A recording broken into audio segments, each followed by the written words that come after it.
recognizing that our perception shapes our reality. Right. And we have the power to choose how we interpret events. Spring talks about, finding our inner strength and using it to overcome challenges, reminding us that we have the power to choose how we respond to any given situation. All right, so we're diving into this idea of a 10th universal law, Okay. the law of attraction. And we're looking at it through the lens of Violet Spring's book, Abundance, the Whole Truth. Right. For this deep dive. Yeah. Really trying to unpack her unique perspective on attracting and manifesting your true desires. What I find really fascinating about Spring's take is how she sort of goes beyond that typical, like attracts kind of explanation of the law of attraction. She really dives into the mechanics of it. Okay. And how it's actually all interwoven with the other 9 universal laws. So it's not just like positive thoughts Right. bring positive outcomes. No. She's really breaking down the how behind it all. Exactly. She calls it the divine order of operation, which essentially acts as a step-by-step guide for aligning your energy with what you want to attract. Got it. And it all starts with understanding that, thoughts, Yeah. they're more than just these fleeting ideas. They're actually powerful vibrations that impact our reality. So it's not just about thinking happy thoughts. It's about recognizing the energy behind those thoughts and how that energy ripples out. It ripples outwards. Okay. And Spring emphasizes this point that our thoughts are actually contributing to the collective energy of the universe. Wow. So this means our energy, whether it's positive or negative, it's not just affecting us, it's impacting the world around us too. So that adds another layer to this whole idea of personal responsibility. Yeah. It's not just about, manifesting our own desires, but it's also about being mindful of the energy.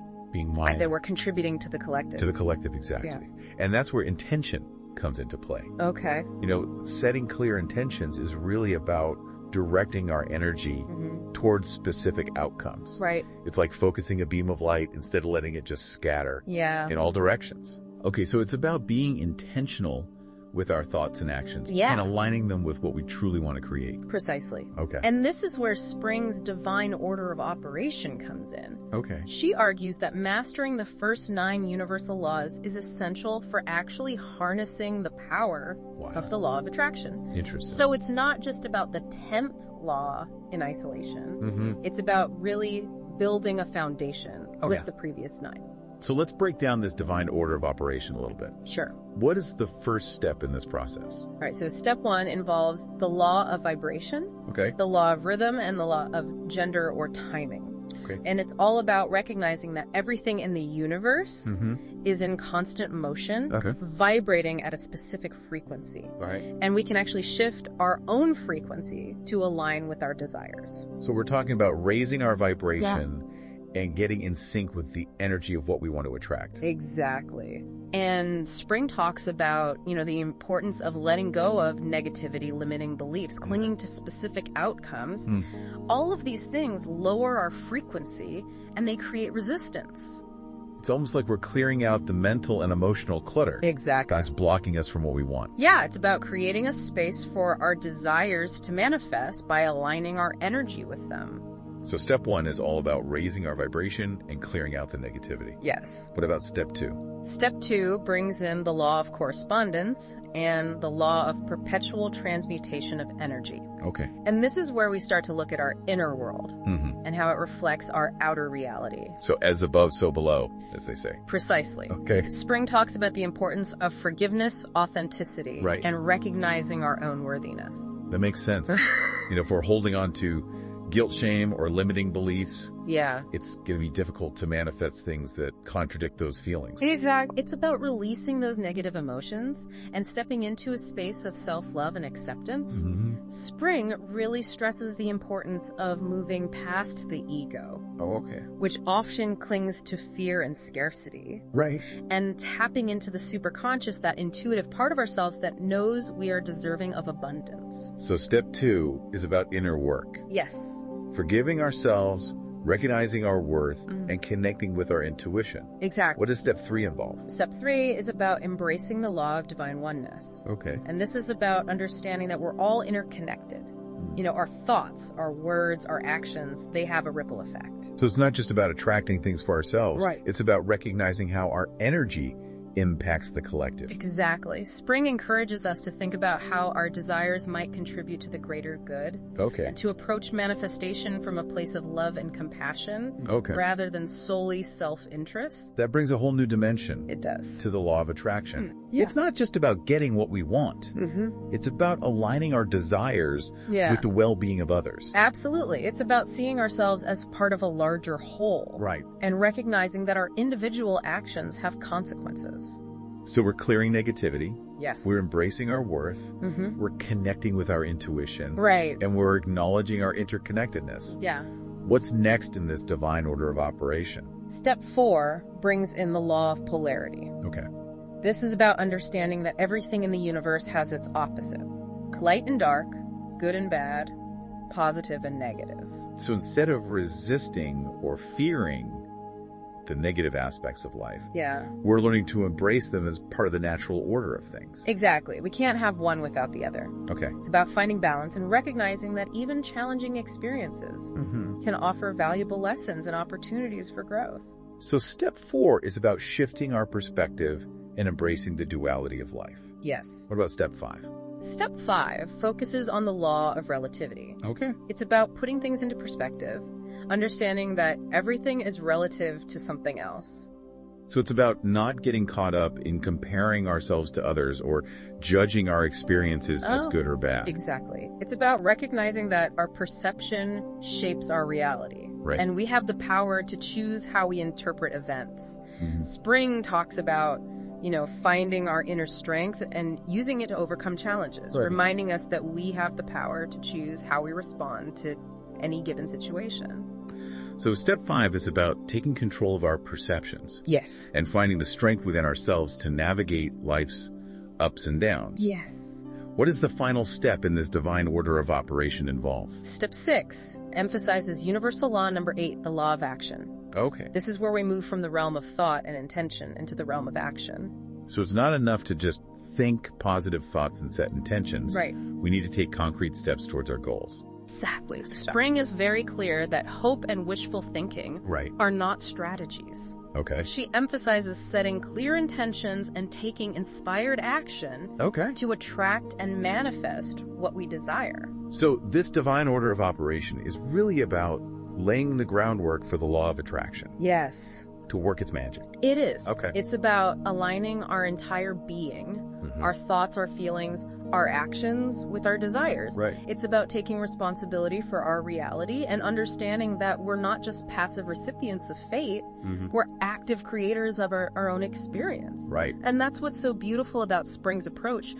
It's not just about manifesting material possessions. Right. It's really about transforming our entire lives by understanding these universal laws. Yeah, she's providing like a framework for aligning with our true selves and creating a life that reflects our deepest desires. Exactly. Spring emphasizes that by understanding and applying this divine order of operation, we begin to see a profound shift. Not only in our personal lives, but also in how we perceive the world around us. So we're not just attracting things into our lives, we're evolving our consciousness. Yes. And becoming more aware of our interconnectedness. Right. She argues that this awareness leads to more mindful choices for both ourselves and the collective. Got it. It's about recognizing that our energy ripples outwards and impacts others. Okay, so we've explored this intricate interplay of the first 9 universal laws. Yeah. And how they set the stage for the law of attraction. Yes. But what happens once we've embraced these steps? Right. Does everything just magically fall into place? Well, Spring suggests that if we've genuinely embodied these steps, the manifestation process should already be in motion. Okay. But she also stresses the importance of patience. Results may not be immediate. Okay. But if our energy is truly aligned, the universe will respond accordingly. So it's not about instant gratification. It's about trusting the process. Trusting the process, yes. Knowing that things unfold in their own time. Exactly. And here's where Spring's perspective gets really interesting. Okay. She argues that sometimes the universe delivers abundance in the form of lessons, rather than giving us exactly what we think we want. So what do these abundance lessons look like? Right. Are we talking about setbacks? Are we talking about challenges? It could be anything that forces us to reevaluate our desires and make sure they're truly aligned with our highest good. Maybe we experience a delay in our plans or an opportunity falls through unexpectedly. Right. Spring suggests that instead of seeing these as failures, we should ask ourselves, did I miss a step in the divine order of operation? Am I being authentic to myself? Right. Are my desires in harmony with my values? So it's an opportunity to check in and make sure we're not just chasing superficial wants, but are truly aligned with our soul's purpose. Exactly. Got it. And this ties back to the importance of self-awareness and being willing to do the inner work. It sounds like Spring's approach is very holistic. It is. It's not just about visualizing what you want and hoping it appears. It's about understanding the deeper mechanics of the universe and aligning yourself with them. Right. She provides a roadmap for personal transformation and spiritual growth. With the law of attraction being just one piece of the puzzle. But even with all this groundwork, it's easy to fall back into old patterns of negative thinking. Self-doubt. How does Spring address this challenge? She acknowledges that change takes effort and consistent practice. She encourages readers to challenge limiting beliefs and consciously choose thoughts and actions that support their desires. So it's not a passive process. It's about actively shaping our reality. Exactly. And she reminds us that we have the power to create the life we want, but it requires taking responsibility for our thoughts, feelings, and actions. This is really resonating with me. It's not about blaming external circumstances. But about recognizing our own agency in creating our experiences. And that's what makes Spring's approach so empowering. Right. It shifts the focus from being a victim of circumstance to becoming a conscious creator of our own reality. Okay, so we've talked about the divine order of operation, abundance lessons, and the importance of aligning our energy with our desires. But what about the actual manifestation process? Right. How does Spring suggest we bring our desires into reality? Well, she emphasizes that by following the steps she's laid out, the manifestation process should already be in motion. It's not about trying to force things to happen, but about creating the energetic conditions for our desires to manifest naturally. So it's more about allowing than forcing. Exactly. And she reminds us that the universe operates on its own timeline. We might have a clear vision of what we want and when we want it, but the universe might have a different plan. That's where the trust and patience come in. Right. It's about surrendering to the flow of life and trusting that everything is unfolding as it should. But what about when it feels like our desires aren't manifesting, even after we've done all the work? Spring suggests that we ask ourselves some honest questions. Are we truly aligned with our desires? Are we holding on to any limiting beliefs that are blocking the flow of abundance? Are we taking inspired action, or are we just waiting for things to magically happen? So it's about checking in with ourselves and making sure we're not self-sabotaging our own desires. Right. It's about identifying any internal resistance or misalignment that might be preventing us from manifesting what we want. This all feels very introspective. It is. It's not just about focusing on the external world, but about understanding and transforming our internal landscape. Exactly. And Spring argues that this internal transformation is essential for creating lasting change in our outer world. It's like the saying, change your thoughts, change your life. Exactly. And Spring provides a comprehensive framework for doing just that. This has been incredibly insightful. Good. Spring's approach to the law of attraction is so much deeper than what's often presented in popular culture. I agree. She goes beyond the surface level. And provides a truly holistic understanding of how this universal law operates. It's not just about attracting material wealth or specific outcomes. It's about aligning with our highest selves and creating a life that feels authentic and fulfilling. It really is. And what I appreciate about Spring's book is that she doesn't shy away from the complexities of the law of attraction. You know, she acknowledges that it's not a quick fix or a magic formula, but a lifelong journey of self-discovery and growth. It's refreshing to hear someone talk about it in such a grounded and realistic way. You know, it's not about bypassing challenges or pretending that life is always easy. It's about developing the inner resources to navigate whatever comes our way. Exactly. And that's where the true power of the law of attraction lies. It's not just about attracting external things, but about cultivating a deep sense of inner peace and fulfillment. It sounds like spring has provided a truly comprehensive and insightful approach to understanding and applying this universal law. I agree. She's woven together these seemingly separate universal laws into this tapestry of wisdom that can guide us toward living more fulfilling and abundant lives.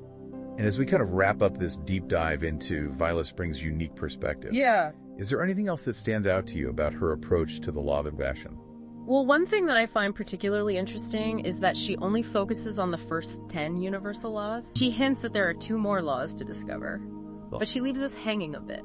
That definitely leaves me wanting more. It makes you wonder what other secrets these universal laws hold. It does. But even with just these 10 laws, spring gives us so much to reflect on and integrate into our lives. Absolutely. From understanding that our thoughts are powerful vibrations. To recognizing the importance of aligning our actions with our intentions. There's a lot to unpack here. It's a powerful reminder that we're not just victims of circumstance. We have the agency to shape our reality, but it requires conscious effort and a willingness to embrace the journey. So as we leave our listeners with a final thought to ponder. What would you say is the most important takeaway from Spring's approach to the law of attraction? I think the biggest takeaway is that the law of attraction isn't about getting everything we want effortlessly. It's about aligning our entire being with our true desires. Taking inspired action and trusting that the universe will support us in ways we might not expect. It's about becoming conscious creators of our reality. Recognizing that our thoughts, feelings, and actions all play a role in shaping our experiences. Absolutely. And it's about remembering that this is a journey, not a destination. Beautifully said. There will be ups and downs, twists and turns. But if we stay committed to aligning with our highest selves and trusting the process, we can manifest a life that is both meaningful and fulfilling. Thank you for joining us on this deep dive into the 10th Universal Law of Attraction. Of course. We hope this exploration has sparked your curiosity and empowered you to create the life you truly desire. Yes. Until next time, keep those intentions clear, your energy high, and your actions aligned with your dreams.